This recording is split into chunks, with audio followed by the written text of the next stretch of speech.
Hi, my name is James McAdams. I appreciate you viewing this. I'm here to read from and talk about my new book, Ambushing the Void, from Frayed Edge Press. It's a great press up in Philadelphia, where I'm from. The book came out in May. The title is from Tolstoy, from a smaller novel of his called Boyhood, and I wanted to read it and explain it a little bit because nobody understands what I'm talking about. So this is Tolstoy from Boyhood. This is like 1885. Something like that. I imagined that there were I imagined that there was nothing and nobody in the universe except me. That objects were not objects but appearances, visible only when I paid attention to them, and vanishing the instant I stopped thinking about them. There were moments I became so obsessed with this idea fixe that I would whirl around, hoping to ambush the void where I was not.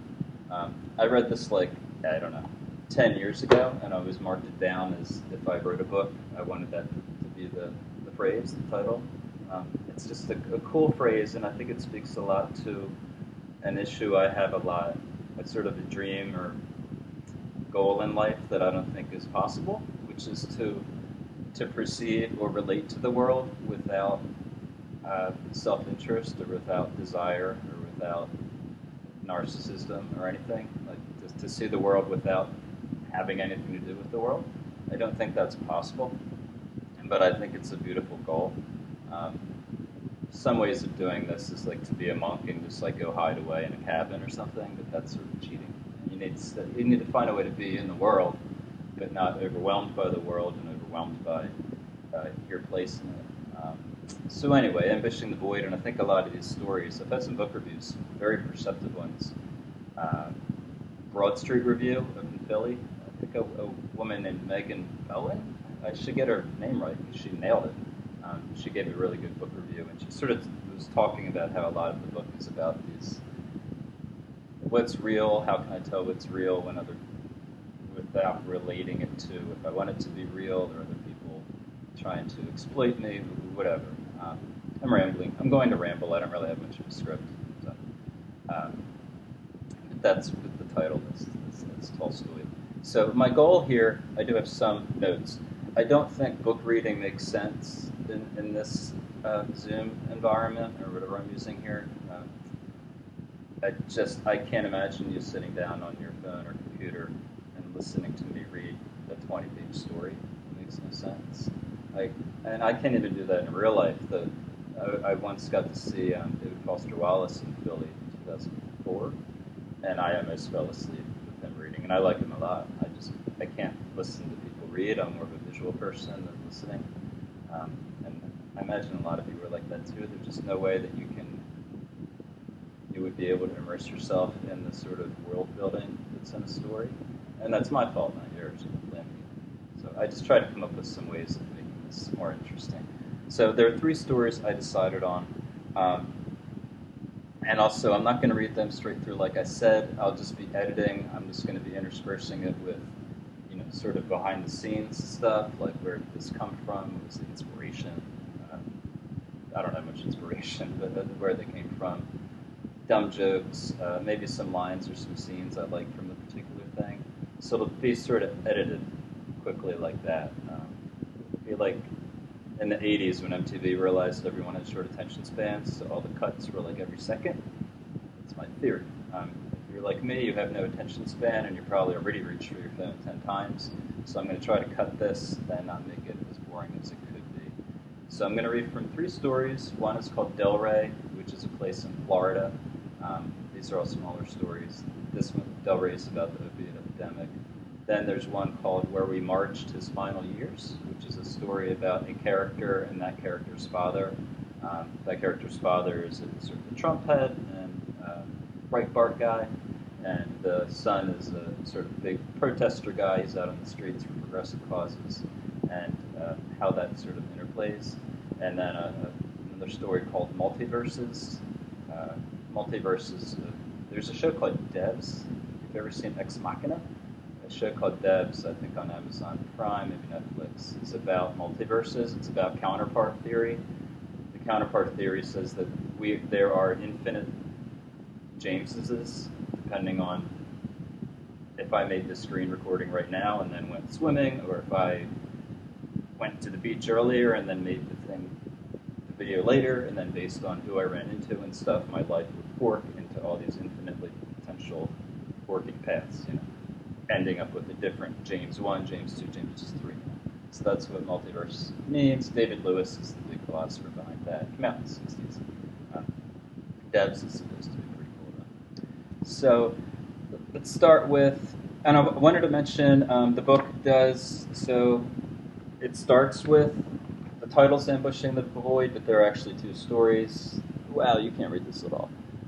Ambushing the Void 1 and Ambushing the Void 2. So it sort of bookends it that way. I'm trying to remember who I stole it from. I'm pretty sure it was a musician. I know Nutrimilk Hotel has, in the aeroplane over the sea, has Two-Headed Boy 1, Two-Headed Boy 2. I forget if that bookends it, though. There might be an old Nirvana one that bookends it, or Fugazi, whatever I was listening to in the 90s. There's some albums where it's like take 1, take 2, and they bookend it. It's pretty cool. So, Delray. Give you some feedback here. Delray is in West Palm Beach, Florida, not far from Mar-a-Lago. It's the Atlantic coast. It is still a very nice area, but Delray, some people have said, is the rehab center of the world, the rehab capital of the world. Just because of Florida's lax regulation policies, because of Florida's weather, other reasons, people come down to Florida's eastern coast for rehab more so than, say, Arizona or California. So the story is about that, and it's actually part of a longer novel I'm working on now, which involves the opioid epidemic.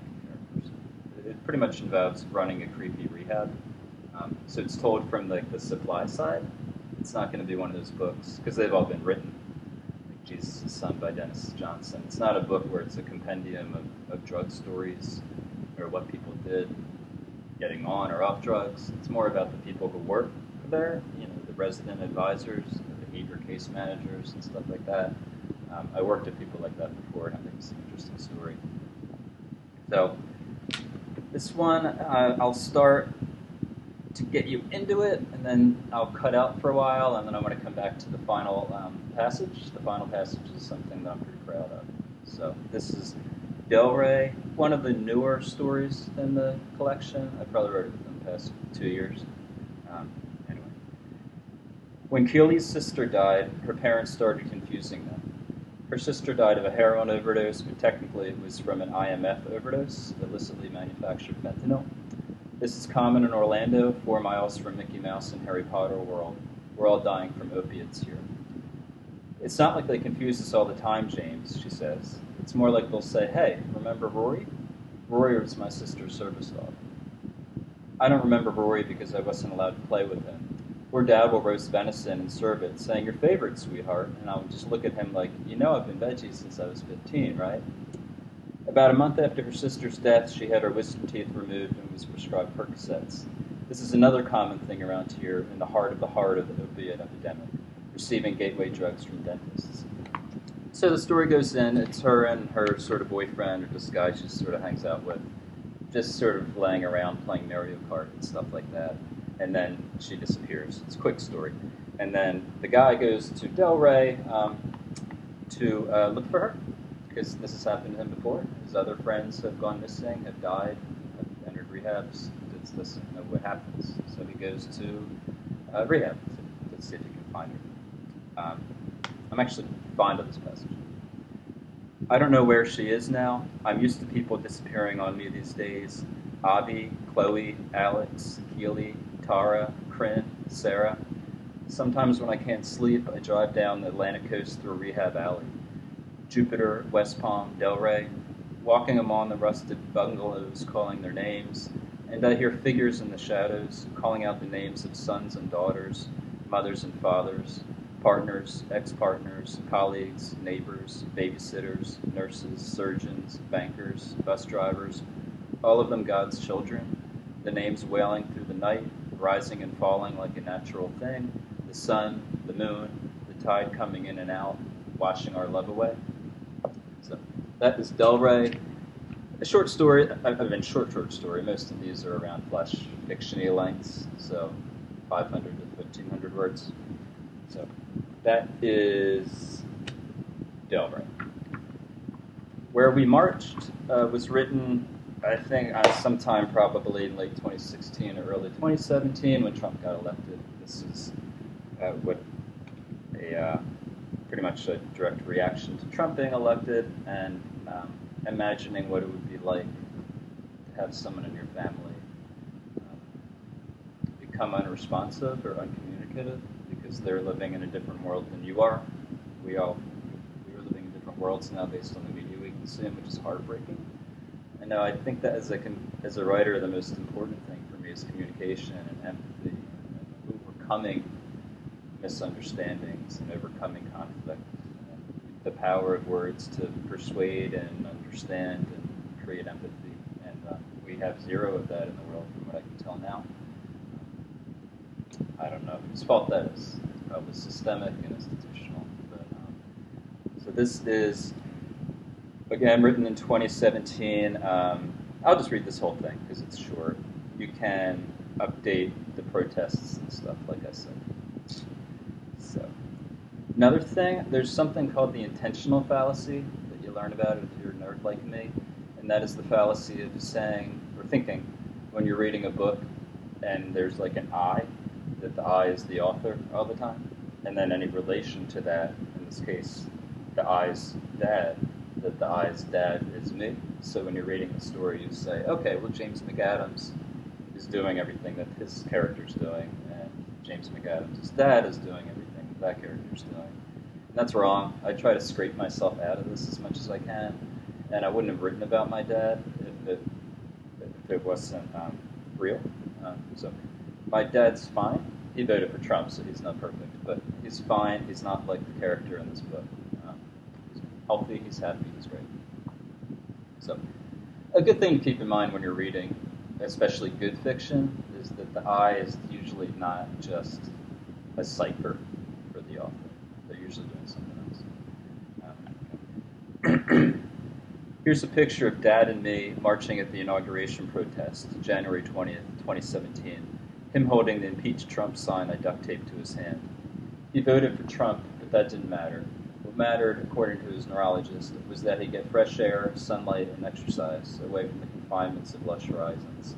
This picture, yes, that's him marching with the pink breast cancer awareness cap at the Women's March, January 21st. His gait palsied, hands slapping the air, mind still in the 60s, the decade he said ruined America, the decade I was born. At the airport on January 28th, we marched against the Trump travel ban. In Lansing Park on April 29th, we marched for people's climate change. During the marches, he had lucid moments when he'd suddenly look around at the spectacle of half-clothed college students taking instas and snaps, middle-aged women screaming into megaphones like rock stars, the squeal of vuvuzelas. He'd croak my name like he didn't know I was there, but I'd just push him on, saying, "Everything's okay, Pop." Was it wrong of me to do this? Maybe it was because every time I watched the news I thought of him, with a sort of double consciousness, always arguing against him in my head. You love him too much, my therapist said. I can't stop thinking of him, I said. She folded her hands. Love can be frustrating. Is my account of Alzheimer's just literary, a figuration, a synecdoche for media saturation? When Obama was elected, Dad, still lucid, entered a different world. Fox News, Drudge Report, Breitbart, Limbaugh.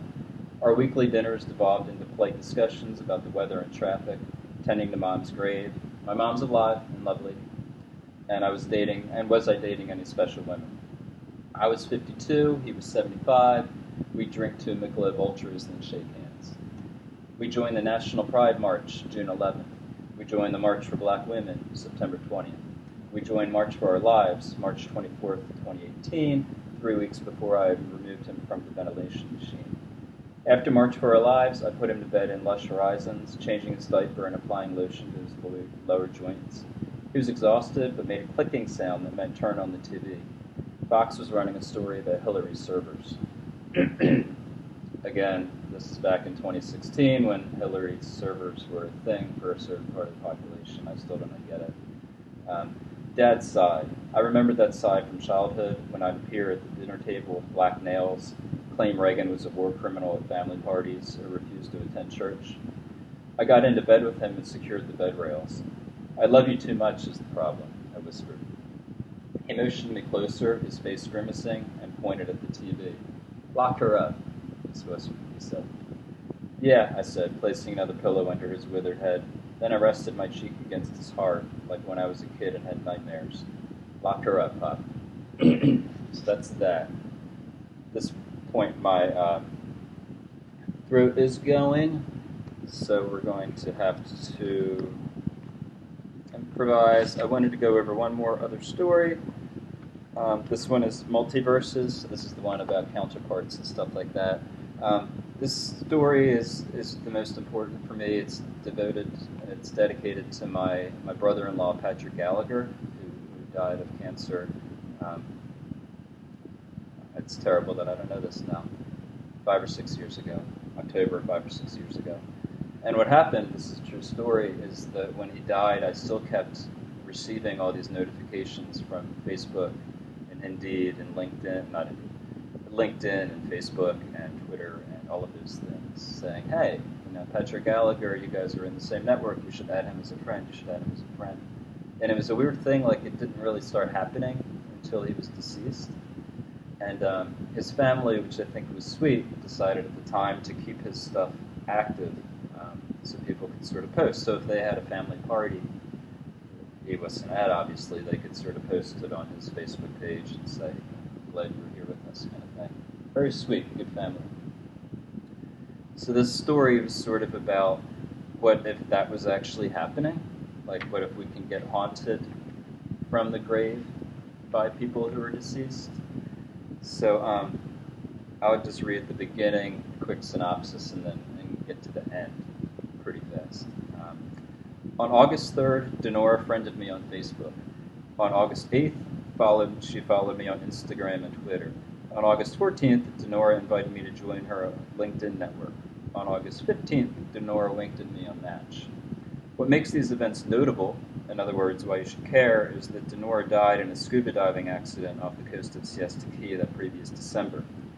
We were there with my daughter, I was creating this course, blah, blah, blah.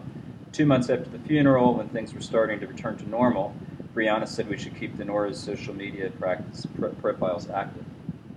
That's a thing now, she said. Remember Jordan Davies? Her car accident after the prom? Her accounts are still active. People tag her on Facebook at family gatherings. Her sister posts Instagram pictures of her. Weird, I said. You're weird, she said, removing leftovers cooked by neighbors and family from the freezer. Virtual immortality. We can live on forever, like data. Mr. Brathis had us write a paper on it. It made me proud but concerned to hear Brianna speak about matters like death. I don't care what Mr. Brathis thinks. What would Mom think? I asked. And wouldn't we need her passwords and stuff? Brianna scoffed. You're simple. I'll take care of it. So, for a couple pages, they're looking into what's happening. Is it a network error? Is it a glitch? Is it a hacker? Is it a catfish? There's a lot of hackers and catfishes and stuff in this volume. He meets a friend who's like a forensic police guy who identifies that the network is actually coming from his own house. So either Brianna is playing with him or something else is going on.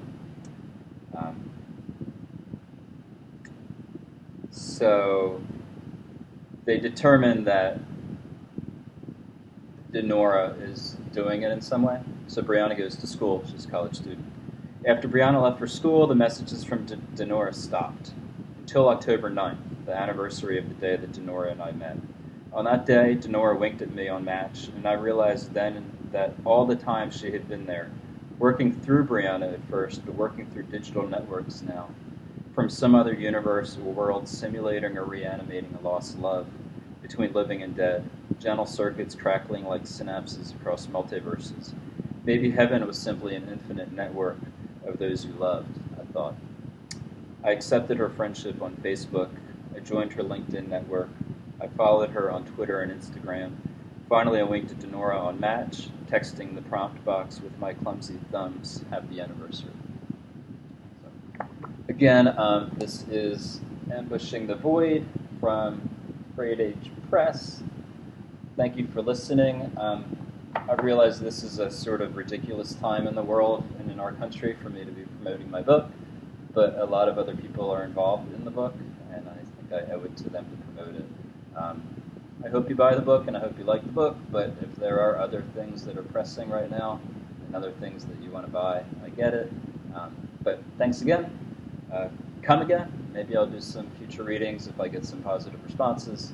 And I hope you have a good and safe day. As Ringo Starr said, peace and love.